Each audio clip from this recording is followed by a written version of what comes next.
हुआ। आज बड़ा मिला जुला सा ट्रेंड दिख रहा है और शुक्रवार को कमोडिटी मार्केट में तो धमाका हुआ, इक्विटी में क्या हुआ?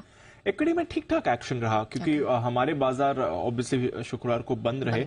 अगर आप थर्सडे को देखेंगे तो बहुत बढ़िया उछाल आपने अमेरिकी बाजारों में देखा था। उसके बाद थोड़ी मुनाफा वसूली आपने फ्राइडे के सेशन में आती रखी। 2-3 फैक्टर्स भी थे, दोनों तेजी की तरफ और थोड़ी मंदी की तरफ, जिसकी वजह से बाजार ने रिएक्ट करा। बट ऐसे कोई परेशानी वाले संकेत नहीं आते हुए दिखे। अगर हाँ 2 दिन का एक्शन देखें तो आपको डाउ 200-250 अंक ऊपर ही दिखेगा क्योंकि थर्सडे को बहुत बड़ा उछाल आया था।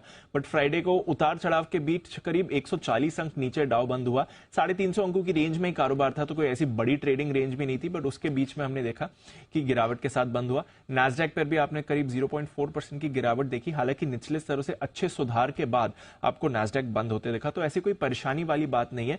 पर हाँ 2-3 चीजें हैं जिसकी वजह से बाजार पर रिएक्शन आपने थोड़ा ज्यादा देखा। एक तो बॉन्ड यील्ड्स पर रखिए नजर।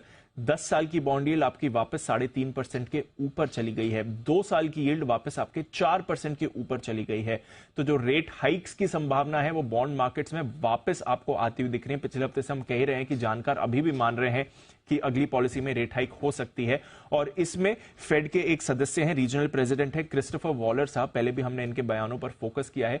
उन्होंने एक बयान दिया जिसमें उन्होंने कहा कि आगे दरें और बढ़ सकती हैं। तो फिलहाल ये मानना कि रेट हाइक का दौरा खत्म हो चुका है, ये गलत है। और इसकी वजह से भी थोड़ा बाजार ने रिएक्ट करते हुए देखा। बोथ इक्विटी मार्केट्स और बॉन्ड मार्केट्स दोनों पर रिएक्शन देखा।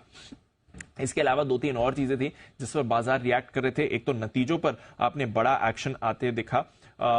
शुरुआती सत्र में स्पेशली हमने देखा क्योंकि 3 बड़े बैंक्स के नंबर्स आए थे और तीनों बैंक्स के नंबर्स अनुमान से काफी बेहतर थे। जेपी मॉर्गन, सिटी और साथ ही वेल्स फार्गो, इन तीनों के नंबर्स अनुमान से बेहतर रहे। इन तीनों स्टॉक्स में आपने बढ़िया एक्शन बनते हुए देखा। इनफैक्ट जेपी मॉर्गन में तो डिपॉजिट्स में काफी ज्यादा बड़ा उछाल हुआ है क्योंकि एसवीबी और बाकी बैंक्स के संकट के बाद इन बड़े बैंक्स में ही बल्क ऑफ डिपॉजिट शिफ्ट होते दिखे, तो उनसे इन्हें काफी बड़ा फायदा होते हुए दिखा। तो यहां से बाजार का मूड जरूर आपको सुधरते हुए दिखा, बट उसके सामने आपको रिटेल बिक्री के आंकड़े आते हुए दिखे जहां पर करीब 1% की गिरावट आई।